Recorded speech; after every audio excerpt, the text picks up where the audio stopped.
मेरा कर्मा तू मेरा धर्मा तू, तेरा सब कुछ मैं मेरा सब कुछ। वतन के सरजमी को हमें दर्पण बनाना है, वतन के सरजमी को हमें दर्पण बनाना है, ये नीम के सखाए को चंदन बनाना है। अरे जल्दी निकलो आपस के मतभेदों से, अरे जल्दी निकलो आपस के मतभेदों से, हमें जिला पंचायत क्रमांक वार्ड 10 को रोशन बनाना है, रोशन बनाना है। तो दोस्तों, हमारी इमरती बाई जाटव जी का कहना है कि ना धर्म पे बात करूंगी, ना जात पे बात करूंगी, ना धर्म पे बात करूंगी, ना जात पे बात करूंगी। किस तरह हो अपने समाज का विकास, किस तरह से हो अपने समाज का विकास, उस विकास पे बात करूंगी, उस विकास पे बात करूंगी। तो आप सभी मतदाता बंधुओं से विनती है कि इस बार इमरती बाई जाटव उनके पुत्र मनोज कुमार जाटव जी को भारी से भारी बहुमत से विजयी बनाकर अपने क्षेत्र का विकास कराना है। तो याद रखना है, न भूलना है, न भुलाना है, न भूलना है, न भुलाना है, सबको बताना है। और इस बार भाई मनोज कुमार जाटव जी की माता श्रीमती इमरती बाई जाटव जी को जिताना है। अरे जंग के मैदान में हमने उम्मीदवार हजारों हजार देखा है, अरे जंग के मैदान में हमने प्रत्याशी हजारों हजार देखा है, लेकिन इमरती बाई जाटव जैसा ईमानदार पहली बार देखा है, पहली बार देखा है। तो मेरे प्रिय मतदाता बंधुओं, इस बार हमें एकजुट हो जाना है और अपने इमरती बाई जाटव जी को, उनके पुत्र भाई मनोज कुमार जाटव जी को जिताकर अपने क्षेत्र का विकास कराना है। तो याद रखें, अपने घर का नेता, अपने घर का बेटा भाई मनोज कुमार जाटव जी की माता श्रीमती इमरती बाई जाटव जी को इस बार जिताना है। क्योंकि अगर आपके दुख में कोई खड़ा रहने वाला प्रत्याशी है, अगर आपके सुख में कोई खड़ा रहने वाला प्रत्याशी है, तो हमारे भाई मनोज कुमार जाटव जी की माता श्रीमती इमरती बाई जाटव जी है, जो कि आपके बीच जिला पंचायत सदस्य पद के रूप में आ चुकी हैं। तो आप सबों से विनती है कि इस बार आपको चूकना नहीं है और ईमानदार प्रत्याशी, सहज प्रत्याशी, योग्य प्रत्याशी, संघर्षशील प्रत्याशी, जुझारू प्रत्याशी, जो आपके हक हकूक के लिए लड़ने वाली प्रत्याशी इमरती बाई जाटव, जिनका एक अलग पहचान है ईमानदारी के प्रति, सद्भावना के प्रति, सच्चाई के प्रति। तो आप सभी मतदाता बंधुओं से विनती है, माताओं से विनती है, छात्र नौजवान साथियों से विनती है, हर भाइयों से, हर लोगों से विनती है कि इस बार चाहे कुछ भी हो जाए, लेकिन भाई मनोज कुमार जाटव जी की माता श्रीमती इमरती बाई जाटव जी को ही जिताना है और अपने क्षेत्र का विकास कराना है। हमारे भाई मनोज कुमार जाटव जी की माता श्रीमती इमरती बाई कह रही हैं कि आप लोगों ने वार्ड क्रमांक 10 में बहुत से लोगों को जिताया है, बहुत से लोगों को राजा बनाया है, लेकिन सिर्फ और सिर्फ हमें एक बार अपना सेवा करने का मौका दीजिए।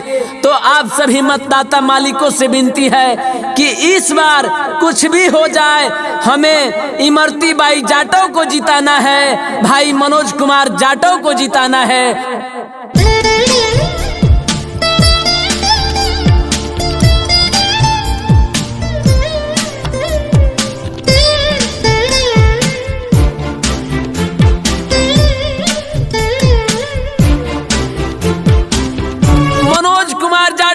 माता श्रीमती इमरती बाई जाटव जी कह रही हैं कि हम ईमानदारी का ताज पहन कर निकले हैं सर पे, सबके दिलों में विश्वास लिखूंगी।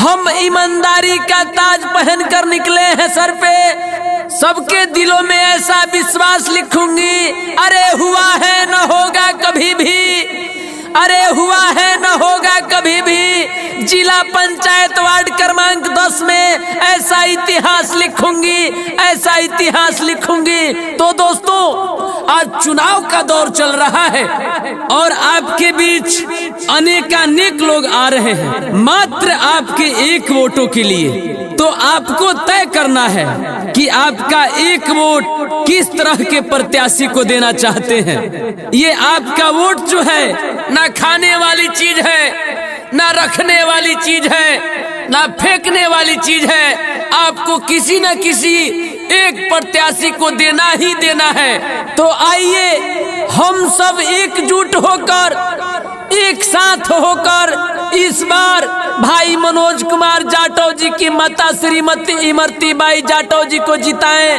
और अपना जिला पंचायत सदस्य पद का अधिकारी बनाएं। तो याद रखें, इस बार ईमानदार प्रत्याशी मनोज कुमार जाटव जी की माता श्रीमती इमरती बाई जाटव जी हैं। तो इन्हीं को जिताना है और अपने क्षेत्र का विकास कराना है।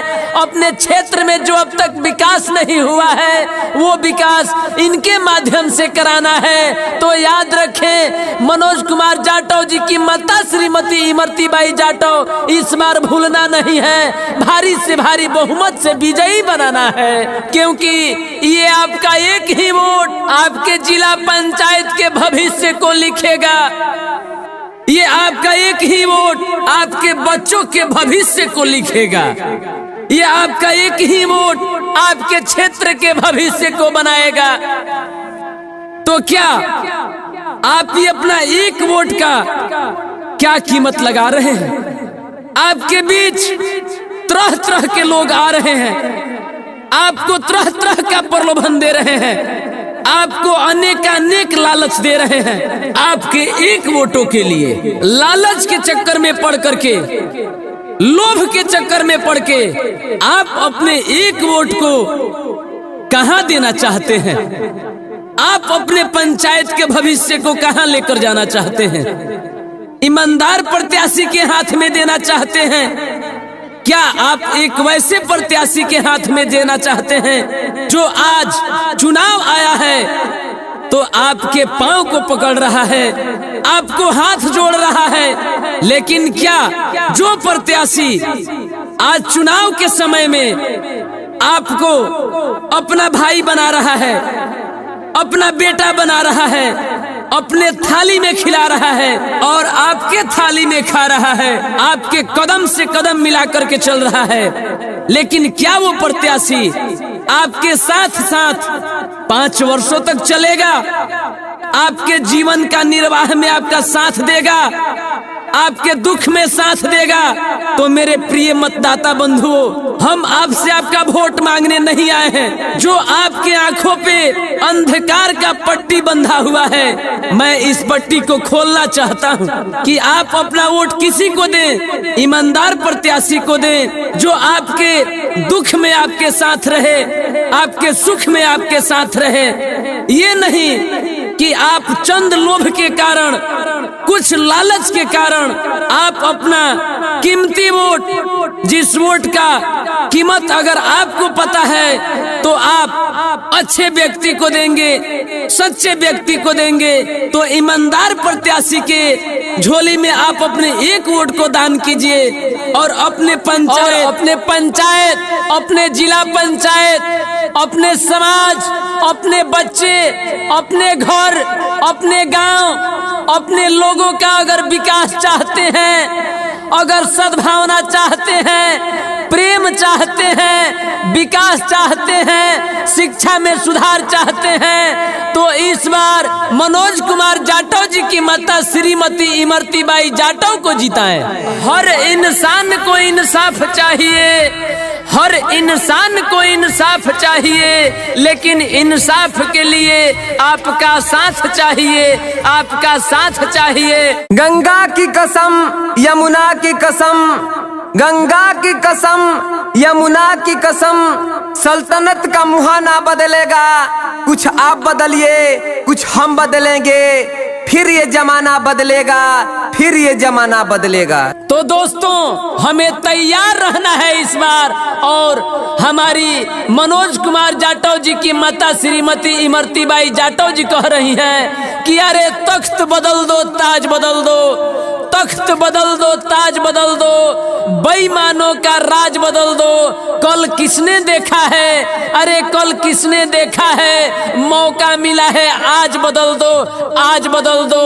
तो मित्रों, आपके हाथ मौका आ चुका है और इस बार आपको चुकना नहीं है और इमरती बाई जाटव को जिताना है और अपने क्षेत्र में, अपने समाज में विकास ही विकास कराना है। तो भूले नहीं, मनोज कुमार जाटव जी को, माता श्रीमती इमरती बाई जाटव को विजयी बनाए। एक समय की बात है कि एक चिड़िया थी, उसके गुरु प्रतिदिन पढ़ाते थे, शिकारी आएगा जाल बिछाएगा, जाल में फंसना नहीं। लेकिन चिड़िया तो यह बात रोजाना सुनती थी, पढ़ती थी, लेकिन उस पे अमल नहीं करती थी। वह शिकारी आता था, जाल बिछाता था, दाना डालता था, वो फंस जाती थी। तो मेरे मित्रों, मेरे साथियों, ऐसे ऐसे आपके पास बहुत लोग आएंगे, तरह तरह के बातें बनाएंगे, दाना डालेंगे, जाल बिछाएंगे, जाल में फंसना नहीं। मेरे मित्रों, मेरे साथियों, मेरे मतदाता साथियों, याद रखना है, बहुत तरह के लोग आपको लोभ लालच देंगे, रुपया से लेकर वस्त्र से लेकर तरह तरह की लोभ देंगे, लेकिन किसी के झांसे में नहीं पड़ना है, नहीं लोभ लालच में पड़ना है, नहीं किसी के जाल बिछाए हुए जाल में फंसना है। आप लोग को सोच समझ कर वोट देना है, तो ईमानदार, कर्मशील, संघर्षशील प्रत्याशी को देना है।